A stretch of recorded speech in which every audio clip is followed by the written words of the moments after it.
जय कानदेश जय शिवराय मंडळी. आज आपल्या पाचोरात एवढी धूम कशाची हे चला सांगतो. 14 मेला होती आपल्या शंभूराजांची जयंती. प्रेमडॉन सोबत नाना गंभीर विषयावर चर्चा करत होता. तेवढा मग वरून म्हणे मी आलो म्हणे करून. तेवढ्यामध्ये काय आपली झाली आरशासोबत भेट. कृष्णा म्हणे आपली बरोबरीने करावं म्हणे तू. खास शंभूराजांच्या जयंतीनिमित्त आपल्याला बनवायचा होता व्हिडिओ. क्षणाचाही विलंब न करता आपण केली व सुरुवात. नाना एकदम जोश मध्ये येऊन गेला. अत्यंत उत्साहाने आपण शेवटची क्लिप घेऊन व्हिडिओ एंड केला. दीपक भाऊ म्हणे तू फक्त व्हिडिओ नीट एडिट नको करू, आता तुला बघतो म्हणे. आयडीला जाऊन व्हिडिओ चेक करू शकता मंडळी. जयंतीचा दिवस उगवला आणि अत्यंत उत्साहात आम्ही निघालो. अत्यंत उत्साहात आम्ही चौकात पोहोचलो. फुलांच्या माळांनी अत्यंत सुंदर अशी सजावट केलेली होती. झाली ना भाऊ एकदाची जयंतीला सुरुवात. कमेंट मध्ये जय शंभूराजे नक्की लिहा. जागोजागी नुसते पटाके फोडण्यात आले. नुसता जाबूक झोपूक कारभार होता नो. एक राधाकृष्ण बँड अमळनेर तर एक मोर्या बँड गिरड. आपल्याला भेटला पाचोऱ्यातला दुसरा क्रिएटर सार्थक. धूम कशी होती बघा एकदा.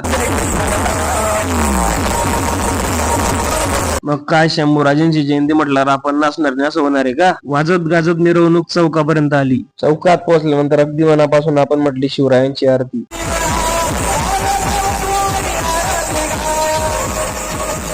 सर्व आटोपल्यानंतर आपल्याला वरून म्हणे चाल बघू चुप घरचा रस्ता धर म्हणे. आता चला भाऊ मी पण नेतो आता तुमची रजा. भेटू पुढच्या ब्लॉग मध्ये. नुसता व्हिडिओ बघू नका, शेअर आणि फॉलो नक्की करा.